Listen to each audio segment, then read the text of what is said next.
মাদারীপুরে মেয়ের বিরুদ্ধে ১৬ ভরি স্বর্ণালংকার ও নগদ টাকা নিয়ে যাওয়ার অভিযোগ তুলেছেন এক মা।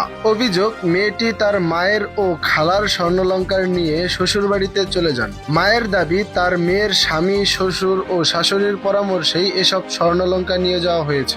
এ ঘটনায় মামলা করা হয়েছে। মামলার পর ৩ জনকে আটক করা হলেও পরে তাদেরকে ছেড়ে দেওয়ার অভিযোগ উঠেছে। এছাড়া মেয়ের স্বামী মাদকাসক্ত বলেও অভিযোগ করেছে ওই মা। বিস্তারিত শুনুন তার মায়ের মুখ থেকে।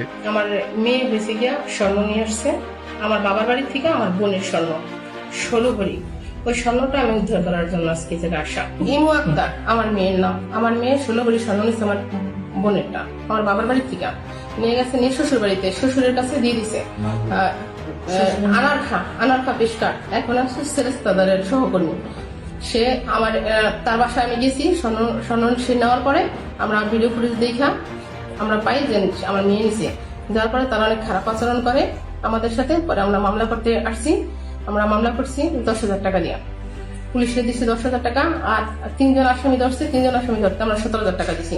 তো 3 জন আসামির একজন আসামি থানায় বসে ছেড়ে গেছে, 2 জন আসামি নিচে 1 দিন রাখছে, আর আরেকজন আসামি 4 দিন রাখছে জামিনে। সব আসামি আমার 1 নম্বর আসামি ধরা হয়নি।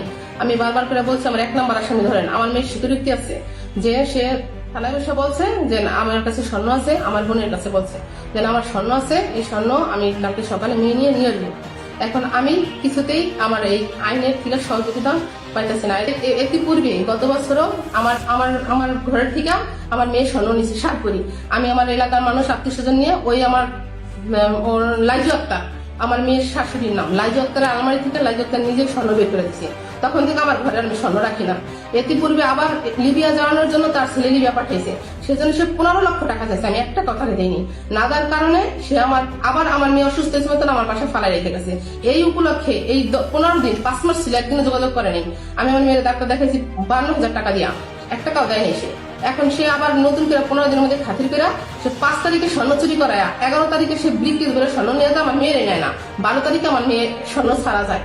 আর মেয়ে জমে নেশা করে কিছুই করে না। আমি মা হয়ে বলতেছি আমার মেয়ে তুমি কি ওসি স্যারের ভাই আমি নাকি আপনার এসপি স্যারে আমার মেয়ের প্রতি মায়া দেখায়, আমার দারোগা মায়া দেখায়। আমার নাতি আছে, আমার বাবা মা, আমরা সবাই নিঃস্ব। আমরা বিচার চাই, আমার কঠিন বিচার চাই। সে একটা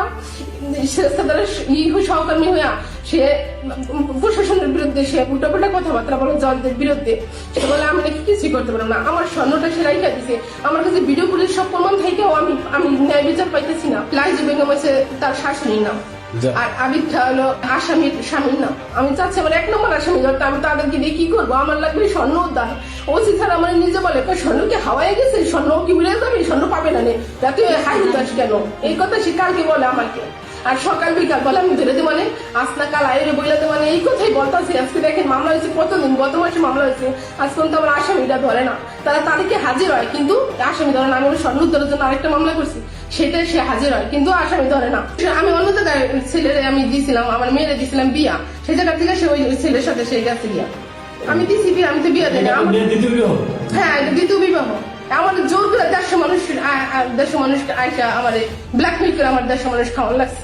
আমরা সব বোনেরা বিয়েতে যাব, গহনা গহনা পড়তে গেছে। ও যখন ওর গহনা পড়তে আমার মার বাসায় মানে বড় সেই ট্রাকটা খুলছে, এখন দেখে ওর গহনা নেই। পরে তো অনেক খোঁজাখুঁজি করছি, সিটি গোল্ডের চুরি যে ওর মেয়ের খাটের নিচে পাইছে, সব কিছু খুঁজছি। পরে তো এই সিসি ক্যামেরা দেখছি ওর মেয়ে নিচে। আমার ছেলে ওরা বলে যে 100 টাকা দিছে, তালাটা কিনে নিয়ে এই যে কি করতেছি স্বর্ণগুলি ভরতে আমার বাবার বাড়ি থেকে আনছে। এখানে স্বর্ণ স্বর্ণ নিতেছে পালানের আগে। হ্যাঁ, পালানোর আগে। এখানে একটা ছেলে মেয়েরা কারা? হ্যাঁ, এটা আমার ছেলে ছিল ঘরে, 100 টাকা দিয়ে পাঠিয়ে দিতে বাইরে। তো দেখে আবার এই জন্য 3টা ব্যাগ, এই যে দেখেন আমার বোনের রাখা 3টা ব্যাগ, ছোট ছোট বক্সের ভিতরে হলো আমার বোনের রুলি রাখা, আর ওগুলোর ভিতরে গহনা ওই যে ভরতেছে। ওই ছেলেরে বাইরে পাঠিয়ে দিবে? হ্যাঁ, বাইরে পাঠিয়ে দিবে। এখন কি করবে? শ্বশুরের কাছে দিয়ে দিবে। আর শ্বশুরের ব্রিকেস নিয়ে যায়, সেই ভিডিও আমাদের কাছে আছে। হ্যাঁ, দেখাতে পারবো। প্রমাণ থাকার পরও আমি পুলিশের কাছে আমরা আইনের আশ্রয় পাইব। আর মেয়ে আমার কাছে স্বীকার করছে আমি এই যে যখন আরেকজন কি আসলো পরে বাসায়, একটা বাচ্চা আসলো, দেখি এদিক দেন। ওর দেখো ওর ছোট দেবর ওরই গেছে আনতে, ওর ছোট দেবর গেছে, ওটা হলো ছোট দেবর, শাশুড়ি দেবর এবং ওর শ্বশুরে। আচ্ছা কি চান আপনারা এখন কি চান? আমরা চাই স্বর্ণ, ওদের দিয়ে ভালো ওদের কি করবে না করবে ওগুলো আমরা চাই না। আমরা চাই আমার বোনের সংসারটা ভালো থাকুক, আমরা আমরা আমরা আমরা যেন ভালো থাকি, আমাদের পরিবার সবাই আমরা অনেক। আচ্ছা এই যে চলে যেতেছে তখন আপনারা জানেন না যে না, স্বর্ণ আমরা জানি না, আমরা জানি না, জানছি 21 তারিখে যে আমরা জানছি পরে 21 তারিখে আমার আরেক বোনের মেয়ের বিয়ে ছিল, তখন আমরা জানছি। ও তো ইয়ে নিয়ে এসে 5 তারিখে, 5 তারিখ থেকে 6 তারিখে, আর আমরা জানছি 21 তারিখে গহনা করবে। গতবার এই কাজ করেছে তখন সে শিকারও গেছিল। স্বর্ণ আমি উদ্ধার করছি না, আমার আত্মীয় স্বজন নিয়ে, তখন তো এই মামলা টামলা করা লাগেনি। আমার স্বর্ণ আমি আত্মীয় স্বজন নিয়ে গেছি মতো না, আমার মেয়ে বলছে যে আমার শাশুড়ির কাছে আছে, ওরা শাশুড়ি আলমারি থেকে আর স্বর্ণ বের দিয়ে দিছে। আমি যখন গেছি ওরা আবার বলছে যে আপা ওই বাসায় গেলে ওরা স্বর্ণ দেবে না, লোক খারাপ, আমরা পুলিশ নিয়ে যাই। আমি বলছি নিজে আত্মীয় স্বজন মান সম্মান যাবে তাই যাই।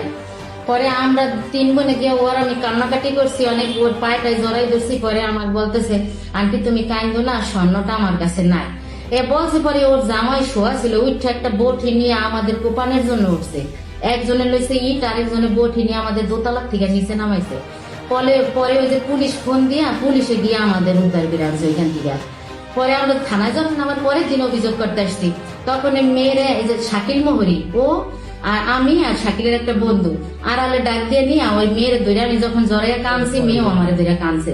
কান্দার পর আমি বলছি মা তুমি স্বর্ণ কি করছো বলো, আমারে বলো, তোমার মার স্বর্ণ নিয়ে তোমার মানে তুমি তোমার খালারটা দিয়ে দাও, ওর সংসারটা বাঁচাও।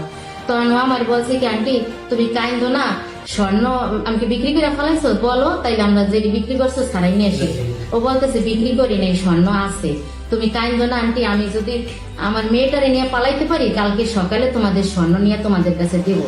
এই কথা বলছে পরে আমি বলছি তোমার কি পালাইতে দিবে, তুমি বলো আমরা এখন যে নিয়ে আসি। এখন বলছে কি তুমি ওই বাসায় যাইতে পারবা না, তোমরা গেলে আর ফিরে আসতে পারবে না, আন্টি যাইও না, তোমাদের অনেক খারাপ হইবে, ওই বাসায় যাইও না। বলছে পরে ওর শাশুড়ি আমাদের দেখে কথা বলতে জামাইরে মানে ইশারা দিয়ে দেখাই দিছে, আমরা তো আপনারে দাঁড়িয়ে কথা বলতেছি। জামাই আইসে ওরে টান দিয়ে নিয়ে চলে গেল, আমরা খুঁজে পাই না ওরে। এখন প্রায় 20 মিনিট পর খোঁজাখুঁজি পর জামাই আবার ওরে নিয়ে আসছে। আসার পরে ও বলতেছি কি আন্টি আমি কিন্তু তোমার কাছে কিছু বলিনি। এই যে মারার ভিডিও দেখেন, মেয়ে ছোট 17 এই মারছে কি? এই মারছে ওরা, শাশুড়ি শাশুড়ি মারছে। আসতেছে হ্যাঁ। আর শাশু ওরা গেছে। আমরা গেছি, এখন লজ্জা পাইছে না, আমরা গেছি যে আমরা কইতাছি যে তুই এমনি মারছি কেন, এখন কয় না হাসি একটা তুমি এই ব্যাপারে নিয়ে কথা বললো না, এলে আমার আরো অশান্তি হবে। আমি 21 তারিখে আমি বেড়াইতে এসেছি, আমার চাচু বোনের বিয়ে ছিল, তখন আইসে আমার মার কাছে গহনা রাখা ছিল।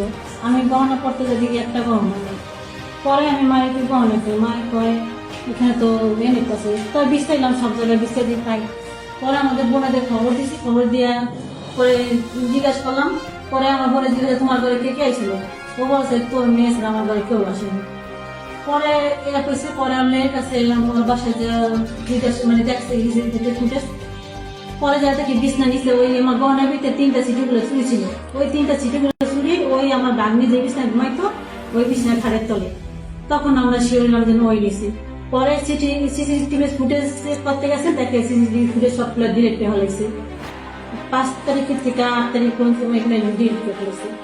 পরে ওইগুলো যাইয়া উঠে আসছে আমার এই বোনে, উঠাই না দেখে তোমার ওই গহনার বাক্স বুকছে ওইগুলো ব্যাগের মধ্যে ভর্তা আছে।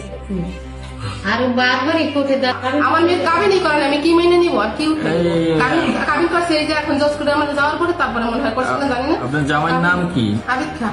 ন্যায় বিচার পাওয়ার ক্ষেত্রে ভিডিওটি শেয়ার করুন এবং মাদারীপুর জেলার বিভিন্ন তথ্য পেতে শিরখাড়া নিউজ 24 পেজটি ফলো দিয়ে রাখুন।